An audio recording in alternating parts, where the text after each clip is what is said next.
Pakistan air force chief ఒకటే tension పడుతూ field మార్షల్కి phone చేశాడు. ఆ ఫోన్ చేసి ఏమన్నాడంటే, అయ్యా ఫీల్డ్ మార్షల్ గారు, మీరు ఎప్పుడు అమెరికా వాళ్ళ చుట్టూ తిరుగుతూ ఆ క్రిప్టో కరెన్సీల వివరంలో బిజీగా ఉంటే సరిపోదురా అయ్యా, కాస్త ఇక్కడ మన దేశం పరిస్థితి ఏంటో కూడా చూడండి. ఇక మీదట మన దగ్గర ఉన్న ఒక్క ఫైటర్ జెట్ కూడా గాల్లోకి లేచే పరిస్థితే లేదు. మన ఫైటర్స్ టేక్ ఆఫ్ అవ్వలేవు, మన మిసైల్స్ ఏవి ఇండియా మీదకి వెళ్ళి టార్గెట్ని కొట్టలేవు, మన పని అయిపోయింది అని ఏడుపు మొహంతో చెప్పాడు. ఆ మాట వినగానే ఫీల్డ్ మార్షల్కి మైండ్ బ్లాక్ అయిపోయి కుర్చీలో నుంచి ఎగిరి గంతేసి, అరే భయపెట్టుకురా, అసలు ఏమైంది ఇప్పుడు, అందులో భయపడాల్సిన అవసరం ఏమొచ్చిందని అడిగాడంట. ఇక్కడ విషయం ఏంటంటే అండి, పాకిస్తాన్ లోపల ఈ మాటలు చాలా సీరియస్గా చర్చించుకుంటూ ఉన్నారు. అసలు మన దగ్గర ఇన్ని ఫైటర్ జెట్స్ పెట్టుకొని మనం ఏం బిగుతాం? మన విమానం గాల్లోకి లేవగానే వాడు అటు నుంచి S-400 మిసైల్స్తో గురి చూసి కొడతాడు కదా. ఇంకా మనకి ఎయిర్ ఫోర్స్ ఎందుకు దండగాని వాళ్ళ లోపలే వాళ్ళ భయంతో చచ్చిపోతూ ఉన్నారు. అసలు వాళ్ళకి ఆ రేంజ్లో వణుకు ఎందుకు పుట్టిందో తెలుసా అండి? ఇప్పటిదాకా ఇండియా దగ్గర ఉన్న S-400 రెజిమెంట్లు అన్నీ వేరే చోట్ల ఉన్నాయి. పంజాబ్లోని జలంధర్ దగ్గర ఒక రెజిమెంట్ పెట్టారు. ఇది ఆఫ్ సింధూర్ ఆపరేషన్ టైంలో పాకిస్తాన్కి చుక్కలు చూపించింది కదండి. ఇంకోటేమో గుజరాత్లోని కచ్ బోర్డర్ దగ్గర డిప్లాయ్ చేశారు. మూడోది తీసుకెళ్ళి ఈస్టర్న్ బోర్డర్లు అంటే చైనాకి చెమటలు పట్టించడానికి అక్కడ సెట్ చేశారు. కానీ ఇప్పుడు అసలైన మైండ్ బ్లోయింగ్ న్యూస్ ఏంటంటే, రష్యా నుంచి 4వ S-400 రెజిమెంట్ నిన్ననే షిప్లోకి ఇండియాకి వచ్చేసింది అనమాట. ఈ 4వ దాన్ని ఎక్కడ దించుతున్నారో తెలుసా అండి? పక్కాగా రాజస్థాన్ సెక్టర్లో. రాజస్థాన్లో ఎక్కడ పెడుతున్నారనేది బయట ప్రపంచానికి తెలియకూడదు కూడా అండి. కానీ రాజస్థాన్లో దీన్ని డిప్లాయ్ చేయడం వల్ల పాకిస్తాన్కి ఏ యాంగిల్లో చూసినా ఏ మూల దాక్కున్నా చావైతే తప్పదండి. రాజస్థాన్ భౌగోళిక పరిస్థితి చూసుకుంటే అండి, అది చాలా లోపలికి ఉంటుంది. బోర్డర్ నుంచి మన సిటీలన్నీ చాలా డీప్గా ఉంటాయి. ఉదాహరణకి పాకిస్తాన్ వాళ్ళు మన బిక్నీర్ని టార్గెట్ చేయాలంటే వాళ్ళు కనీసం 200 కిలోమీటర్లు మన గగనతనంలోకి దూసుకు రావాలి. అదే జైసల్మేర్ని కొట్టాలంటే 100 కిలోమీటర్ల లోపలికి రావాలి. జోధ్పూర్ లాంటి మెయిన్ సిటీని కొట్టాలంటే 250 నుంచి 300 కిలోమీటర్లు మన గాల్లోకి రావాలండి. అదే ఇంక జైపూర్ అయితే వాళ్ళ రేంజ్కి పూర్తిగా బయట దాదాపు 500 కిలోమీటర్ల దూరంలో ఉంటుంది.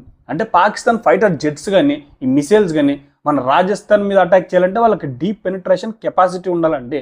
కానీ వాళ్ళ దగ్గర అంత సీన్ లేదే.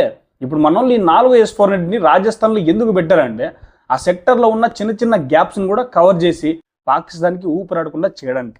ఈ S-400 పనితీరు ఎలా ఉంటుందో పాకిస్తాన్కి ప్రాక్టికల్గా ఒకసారి ఎక్స్పీరియన్స్ కూడా అయ్యింది కదండి.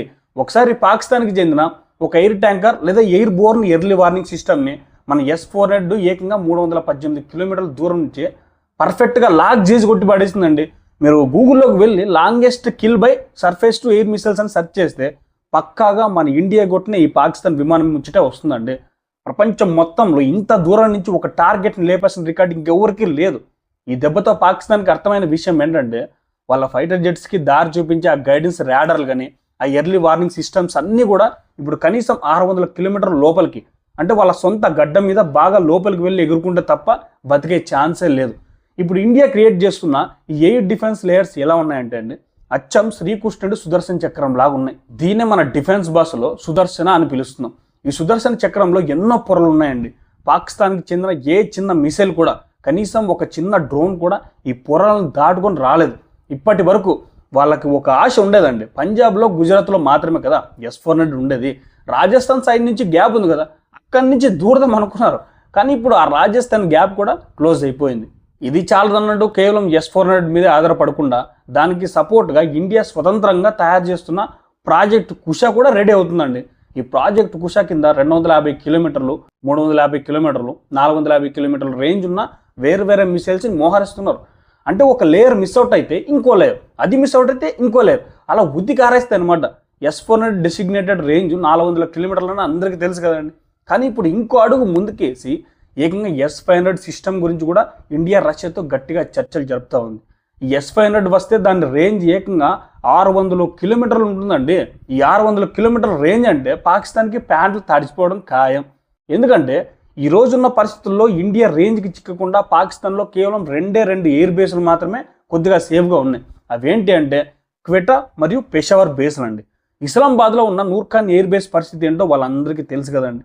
అది ఎప్పుడో మన గుప్పెట్లో వచ్చేసింది. ఇక సర్గోదా, జాకోబోద్ లాంటి మెయిన్ ఎయిర్ బేస్లు అన్నీ పక్కగా మన 400 కిలోమీటర్ల రేంజ్లోనే ఉక్కిరిబిక్కిరి అవుతూ ఉన్నాయి. ఎప్పుడైతే ఈ ప్రాజెక్ట్ కుష ఇంకా S-500 వస్తాయో అప్పుడు ఆ మిగిలిన క్వెటా, పెషావర్లు కూడా మన టార్గెట్లోకి వచ్చేస్తాయి. అంటే పాకిస్తాన్ దేశం మొత్తంలో ఏ మూల నుంచి ఏ విమానం లేయాలన్నా కూడా అండి ఢిల్లీ పర్మిషన్ తీసుకోవాల్సిందే. ఇండియా వద్దు అనుకుంటే పాకిస్తాన్లో గాల్లో ఒక్క పిట్ట కూడా ఎగరలేదు. పాకిస్తాన్ వాళ్ళు కనీసం మన మిసైల్స్ ఎటు నుంచి వస్తున్నాయో చూసుకోవడానికి వాళ్ళ రాడర్లు ఆన్ చేద్దాం అనుకున్నా అండి, వాళ్ళకి ఇంకో గండం ఉంది కదా, అదే మన యాంటీ రేడియేషన్ మిసైల్స్.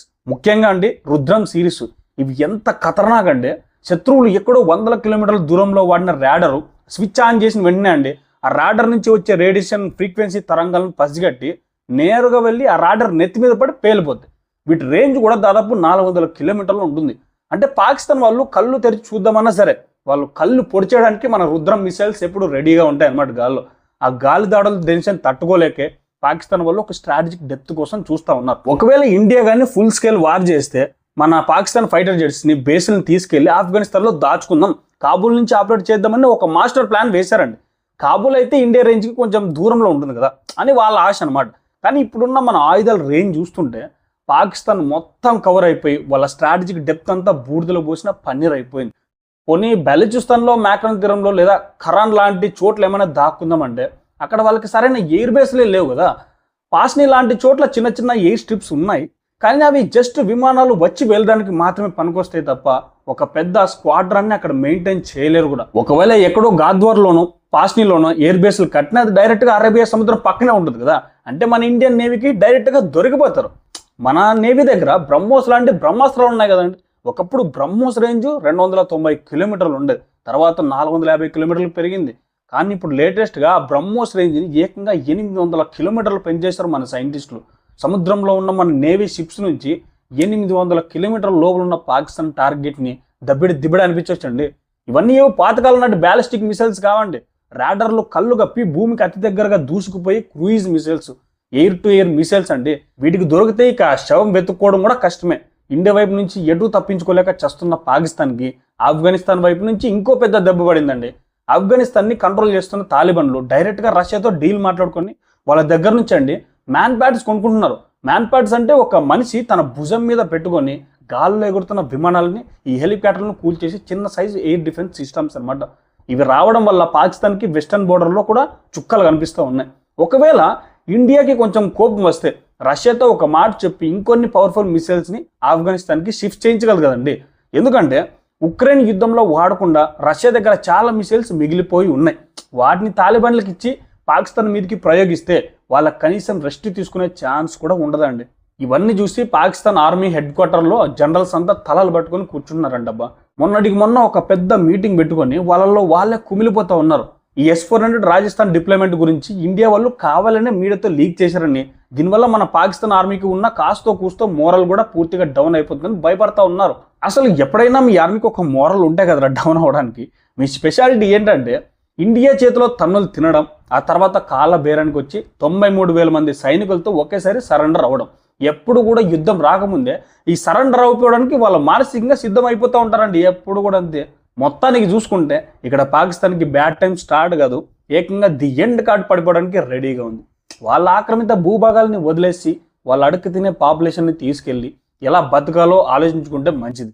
లేదంటే మన సుదర్శన్ చక్రం, బ్రహ్మోసు, ప్రాజెక్ట్ కుష, S-400 లాంటి బ్రహ్మాస్త్రాలు వాళ్ళ గగనతలాన్ని శాశ్వతంగా లాక్ చేసి పడేస్తాయి.